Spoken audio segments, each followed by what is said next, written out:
해경청장 양심 고백이 일파만파로 번지고 있다. 해경청장, 네. 지금, 이 공무원 피살 사건이 지금 간단치가 않습니다.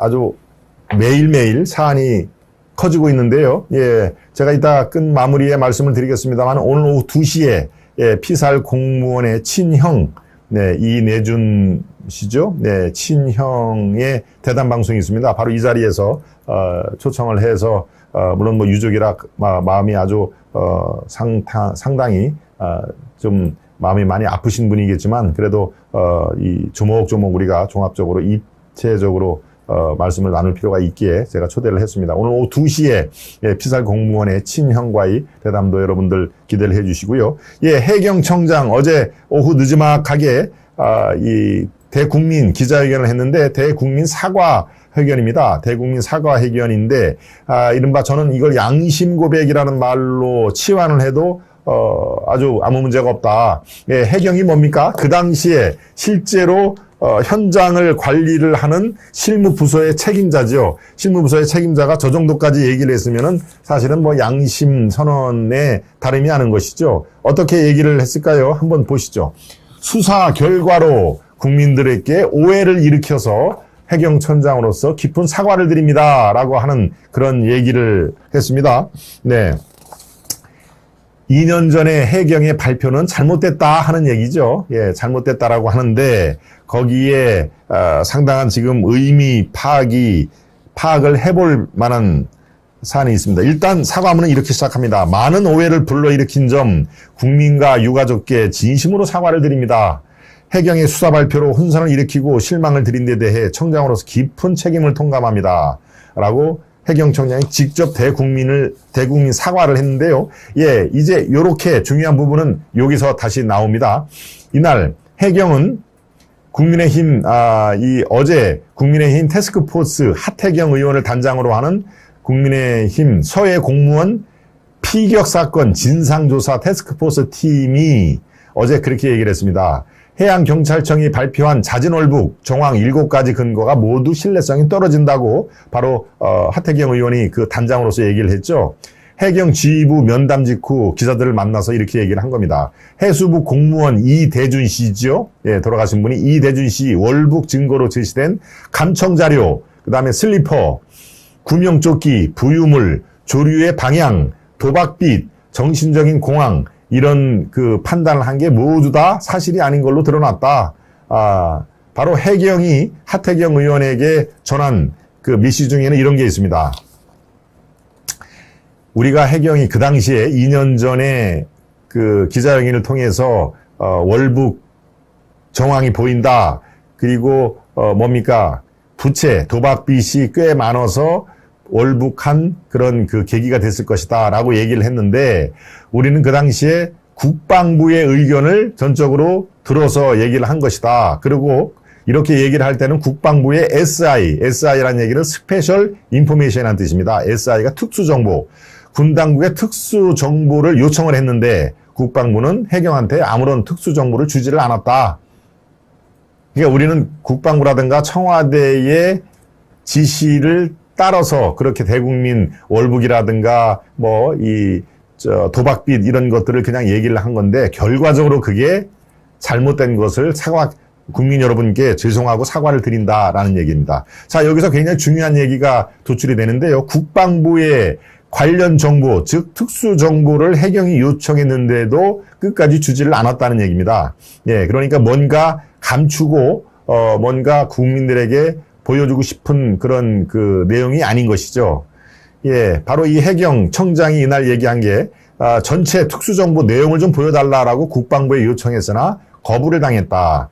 이 씨가 월북했다는 정황이 하나로 제시된 도박빚, 당초 2억 6,800만 원으로 발표됐지만 이것도 회생 신청 당시 부채 총액을 해경이 차고했던 것으로 드러났다. 그러니까 이 도박빚 2억 6,800만 원이라는 것도 사실은 가짜다, 거짓이다, 부풀려졌다 이런 뜻입니다. 실제 이 씨의 도박빚은 해경이 판단한 규모의 절반에도 미치는 규모로 지금 판명이 나오고 있다. 예, 여기서 바로 국방부가 왜 그랬을까? 국방부가 이 실무기관의 해경에게 그런 정보를 하나도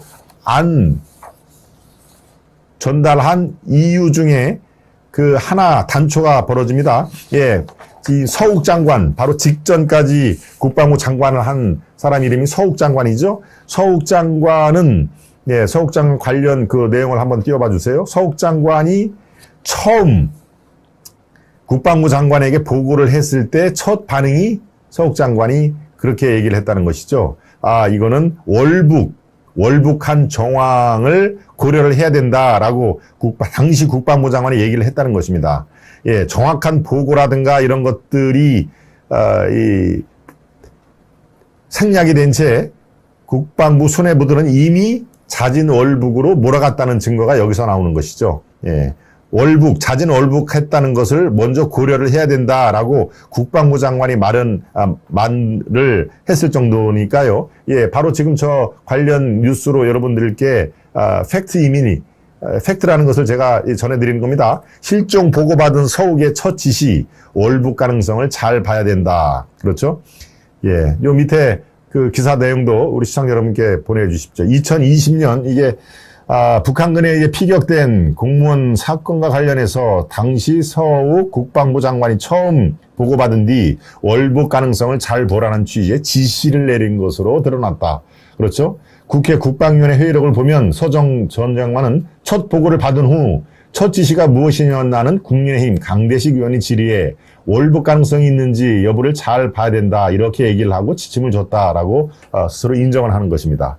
그러니까 이 제대로 된 정황 파악이라든가 이런 게 말끔히 나오지 않은 상황에서 바로 월북 가능성이 있는지 여부를 잘 파악한다라고 아예 이 규정을 한 것이죠. 저게 이제 청와대의 서훈 국가안보실장의 인식하고 똑같습니다. 그러니까 이미 서훈 그 실장과 이 국방부 장관은 이 만나서 얘기를 서로 했던가 아니면 전화를 했던 간에 인식, 자, 이제 우리가 이렇게 해야 됩니다라고 지금 저 사람 어차피 죽었기 때문에 이제 자진 월북으로 몰아가야 됩니다라고 군 수뇌부와 정부 수뇌부들은 입을 맞췄다는 얘기도 결국은, 예, 할 수가 있는 것이죠. 예, 왕도리님이 지금 말씀하신 것처럼 관료들이 참 문제가 많네요. 라는 것이 그렇습니다. 이게 국민을 위한 관료인지 아니면 특정 그 정권, 문재인 정권을 위한 그리고 김정은, 김여정과의 그 관계에 지나치게 집착을 해서 그들의 심기를 건드리지 않으려고 하는 문재인 정권 5년의 그런 그 인식 수준이 그대로 드러나는 것입니다. 서욱과 또 뭡니까?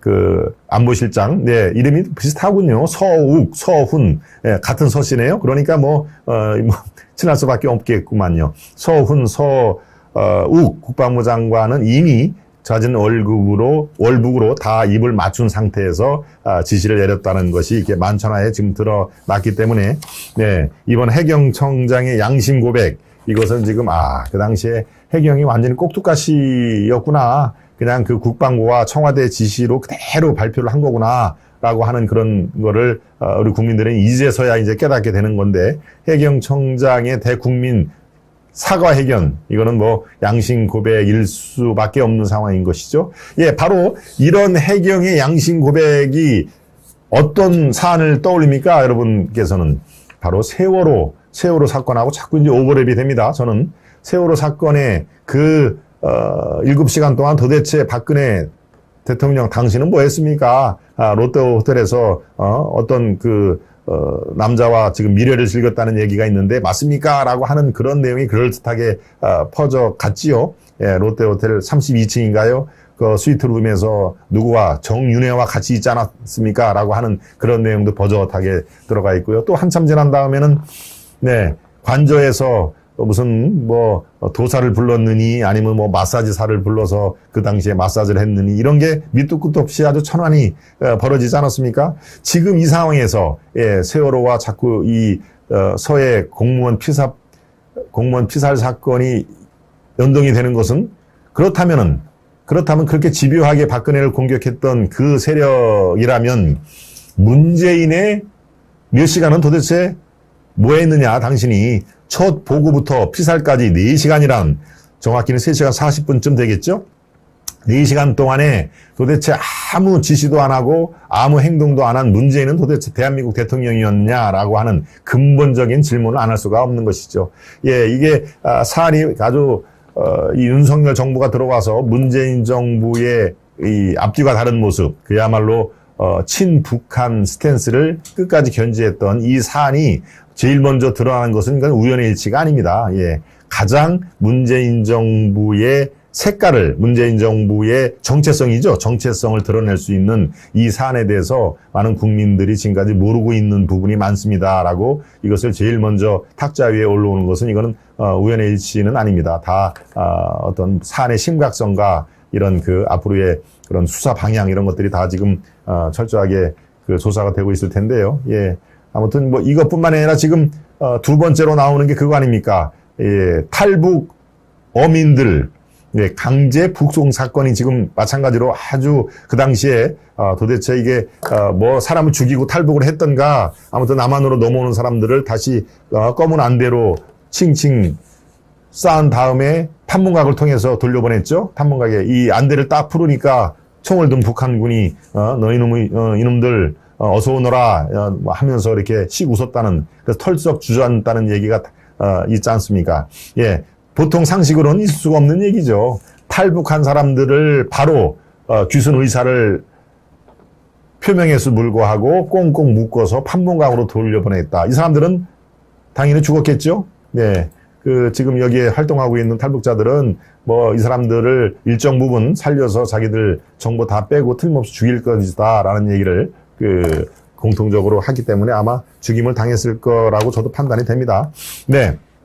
아무튼 해경청장의 양심 고백, 이게 일파만파로 지금 번지고 있고, 이 수사의 끝은 아마 결국에는 특정인으로 귀결이 되지 않을까 싶은 생각이 듭니다. 네. 두 번째 이슈까지 여러분을 한데 자꾸 이 서해 공무원 피습 사건을 얘기를 하면은, 저부터도 아주 속이 뜨거운 게 확 올라오기 때문에 저도 상당히 이렇게 논평하기가 쉽지가 않습니다. 네. 예, 세 번째 이슈로 가기 전에 만평을 살펴보겠습니다. 만평입니다. 오늘부터 전국 장마가 시작이 되네요. 전국 장마가 시작이 되는데 민심 외면 문 닫은 국회, 국지성 호우 내려야 할 곳. 그렇군요. 민생을 외면한 문 닫은 국회에 민심이라는 검은 그림자가 가지고 국지성 호우를 내려야 할 곳은 바로 국회더라 하는 얘기네요.